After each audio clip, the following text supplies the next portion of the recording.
il y a quand même une majorité de Français qui ont opté pour des augmentations de salaire plutôt que de la baisse de la TVA. Voilà, c'est ça. D'accord. Donc, alors justement, par rapport au programme, première question que je posais d'ailleurs aux autres, est-ce que vous pensez que les Français ont voté pour votre programme ou contre le RN? Je pense que bon, déjà le programme du Rassemblement national a montré sa vacuité, donc déjà c'est comme la réalité. Ensuite, le programme du nouveau Front populaire, défendre les services publics, augmenter les salaires, les retraites, et puis bloquer les prix, abroger la retraite à 64 ans, ça c'est du concret, quoi. À un moment donné, les gens sont quand même, je pense, les électeurs sont quand même sensibles à leurs conditions de vie. C'est quand même ça qui fait le choix d'un programme et de candidats. Donc moi je pense que effectivement c'est le sérieux du programme du Front populaire, et puis la société que propose le Rassemblement national, ça fait quand même plutôt flipper, quoi. Enfin ça fait flipper, donc je pense que c'est ça, ouais. Et puis il y a eu un travail militant sérieux, de fond, et donc ça porte ses fruits. Et dire que les Français ne s'intéressent pas à la politique, c'est pas vrai. Je pense qu'il faut leur laisser la parole, et puis surtout il faut arrêter d'avoir des médias qui depuis des mois et des mois avec Bolloré et consorts servent la soupe au Rassemblement national. Vous voyez, j'aurais envie de dire à M. Bolloré, faites autre chose, quoi. Parce que visiblement, vous n'avez pas la bonne technique, et les Français sont plus intelligents que vous ne pensez. Voilà, c'est très bien. C'est très réjouissant et ça fait très plaisir. D'accord. Voilà. Alors, au niveau justement des augmentations, tout ce qui est salaire, etc., comment vous allez financer ça, sachant qu'on a déjà 3 000 milliards de dettes en France? Écoutez, moi, à une question comme ça, qui est effectivement celle qu'on nous balance toujours, voilà. C'est tellement énorme, Oui, comment en c'est rajouter, énorme. quoi, Alors moi, je vous dirais simplement des choses, hein. Vous avez 5 milliardaires en France qui ont autant de richesses que 27 millions de Français.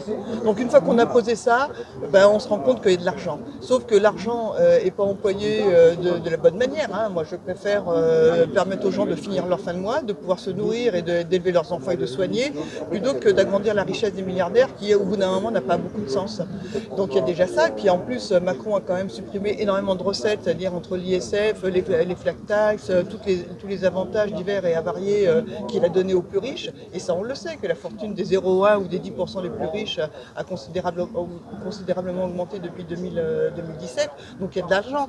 Et puis il y en a marre de donner des aides aux entreprises sans contrepartie.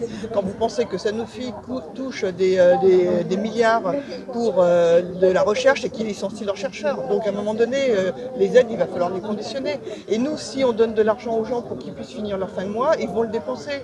Parce que de toute façon, il y a des gens qui n'y arrivent pas au quotidien. Donc cet argent, il ne va pas partir dans des paradis fiscaux. Et puis à un moment donné, un gouvernement, il est là pour répondre aux besoins de sa population. Un gouvernement ne peut pas travailler pour 10% de la population, c'est pas possible. Ça ne tient pas.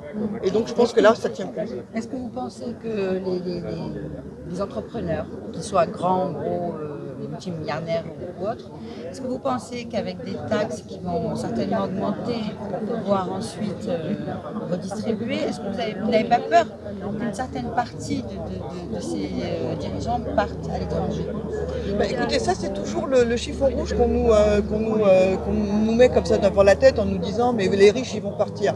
Bon, de toute façon, on a bien vu pendant le Covid que ceux qui font la richesse, c'est ceux qui travaillent. Donc, c'est les salariés. C'est aussi les entreprises, les artisans.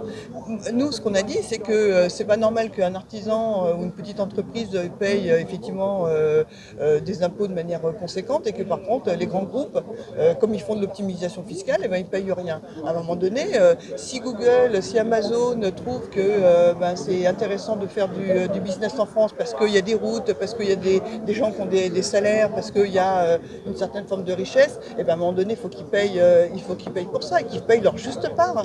Voilà. Et on a mis en place un système de péréquation pour aider les entreprises, pour pouvoir, parce qu'on sait entre autres que ces entreprises-là, elles ne vont pas délocaliser. C'est aussi ça la grande question, parce que les grandes entreprises, genre Continental ou d'autres qui ont beaucoup de subventions de l'État, délocalisent largement, ce qui n'est pas le cas des artisans et des petites entreprises. Donc le tissu industriel doit se former autour de ces entreprises.